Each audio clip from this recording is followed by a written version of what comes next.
So now let's see how we can work around with dodge and burn option inside a Photopea. So in order to work around with dodge and burn option, over here on the left hand side you can see the dodge tool right here.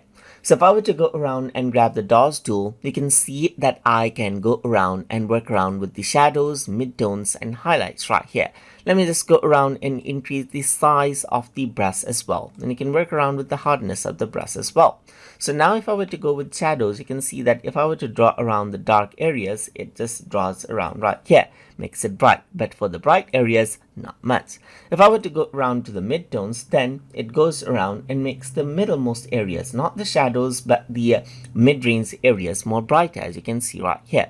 And if I were to go for highlights, then it actually affects the high intense area like the sky right here, and not so much for the dark areas, as you can see right here. So it helps me to increase out the exposure, as you can see right here, and you can control the flow as well. So that is what the dodge tool actually does. Apart from that, you can work around with the burn tool, as you can see. And for the burn tool, similar option is there. You can choose around the brush right here and actually burns everything out, as you can see right here. So right now it's burning the midtones, but if I were to go for shadows, and then it burns out the dark areas, as you can see right here.